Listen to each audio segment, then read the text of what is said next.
With all the chaos at the top of government, it becomes harder than ever to see an end to the cost of living crisis that has been the daily reality for many, many people in the country for far too long.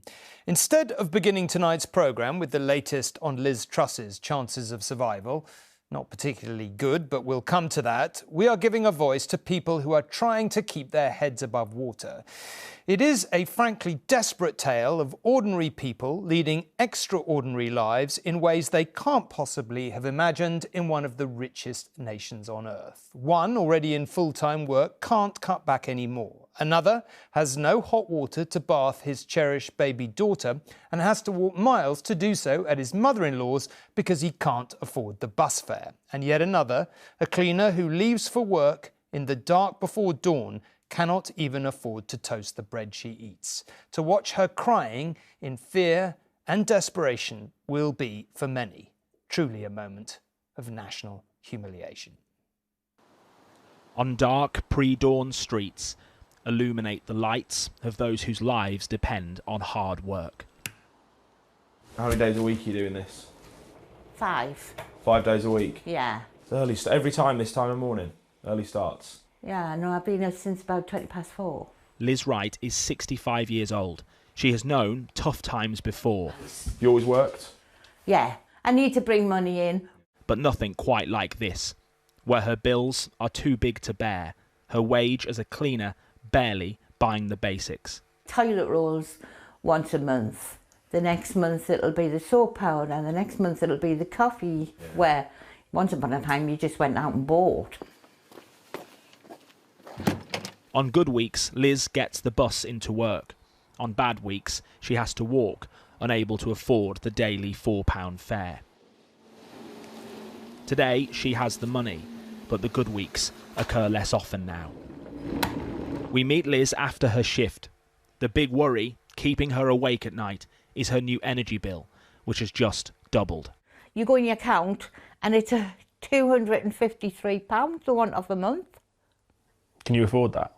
Where am I going? Where I can't know. Are you worried about any of this? Yeah, really worried. Yeah. I don't want to burden my family. My daughter comes once a fortnight for something to eat, and she has to bring the food.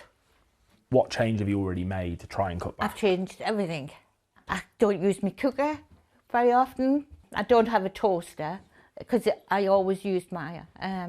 So it's a luxury to have a piece of toast. Really? Really. Is it food banks next? Will I be able to keep the house? Because then I'm going to have to explain I've got no money and I can't live. That's not free. I'll give you a second. Thanks. This is the Meadow Well estate in North Shields. We've spent time here meeting people who've lived here all their lives and some whose lives are just beginning. Fauna was born 8 weeks ago, cradled by doting dad Joseph, his first child. I know. He and his girlfriend knew money would be tight, but just as their daughter arrived, a chronic pain condition forced Joseph to give up his job. How tight has the money situation been for you guys?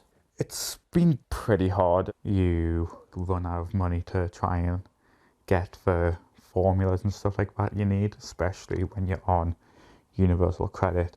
But that's not all. They moved into this flat 4 weeks ago to find the gas supply switched off. The previous tenant had stopped paying their bills. So that's just freezing. Yeah, no gas means no hot water, no heating.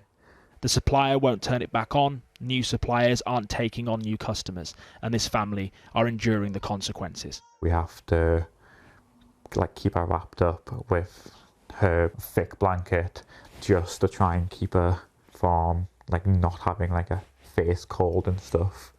It just gets to a point where you don't know what to do anymore. All they have is this electric heater donated by family. We have to put it in whichever room that the baby's in just to keep her warm. But it's also, what can that do for an entire flat? And then there's the lack of any hot water. Like ice cold. So what are you doing with the baby, to bathe the baby? And we have to go up to my partner's mum's. How far away is your mother-in-law's? Probably about, walk-wise, like 45 minutes to an hour. It's like £4.70 each, just to get the bus fare, which when you're on strict money, it's really hard, especially if you're doing it, if you have to constantly go up, just to, be able to keep your daughter clean. Right. More children are growing up in poverty in the northeast than anywhere else in England. The current economic crisis threatens to make it worse, hitting families who usually manage. It's hard to overstate just how scared some people are right now.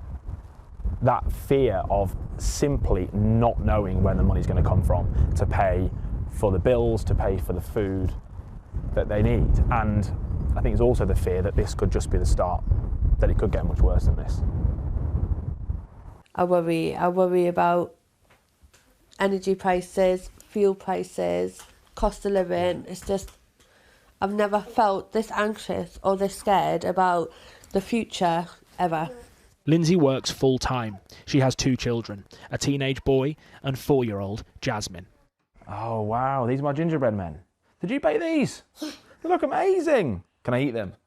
Yeah. Should I eat them? If you want. If I want. If I want. But it's just pretend. Lindsay has worked hard to provide, but she worries it could be taken away. They rent from a private landlord, but as mortgage rates rise, there may not be the money to meet it. I'm just waiting for that letter to come through the door to say, I'm sorry, Lindsay, we're going to have to increase your rent. And if that happens, then I just don't know. What else can I do that I'm not doing now? It's either I eat, my children eat, and we're cold, or we stay warm and have bumbling bellies. Like, I don't want to have to make that choice. It's scary.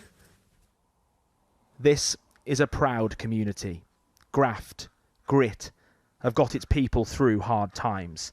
But the fear here, perhaps, for some for the first time, is that it won't be enough. And Dan is here to talk about all that. Look, that was a very difficult watch, I think, for many people watching this programme. It'll perhaps be distressingly familiar for anyone for whom it isn't. It's just awful to watch people in that much pain and fear. They were some of the many voices you've been listening to. Paint a picture, if you will, of what you found. I don't think I can put it better than what Lindsay said at the end there, really, which I think sums up, and they all said it, Joseph said it, Liz said it, many people we met said it, which is, what more can I do? And I think that's the heart of this. We use the word fear in that. You talked about it at the start, we talked about it in the report. The fear comes from not knowing what more you can do to get through it. There's been previous economic downturns, financial troubles, and people say, right, I'll cut back on this, I'll do less of that, I'll work a few more hours. What do you say to Lindsay? She's working full time. She's cut back everything she can. She's already having to think about the idea of putting the heating on or feeding her children. And I think you said it right there. There'll be people watching this programme for whom that is now their reality. You then chuck in the uncertainty of what's been happening over the last couple of weeks. It was while we were in North Shields that the economy took that huge downturn. And as we were leaving North Shields, the government completely flipped its economic policy. And now so they're left with even more uncertainty. One of the few consolations people had in North Shields was, yes, their energy bills are incredibly high, but they knew for 2 years they wouldn't go any higher. Now we know from April they may go up. They will go up. And will there be support? Who will be supported? Are benefits going to go up by inflation? What's going to happen with the pension triple lock? And it's not just fear here, it's a lack of hope. A hope that this is not going to go away and could, and it probably will, let's face it, get a lot worse.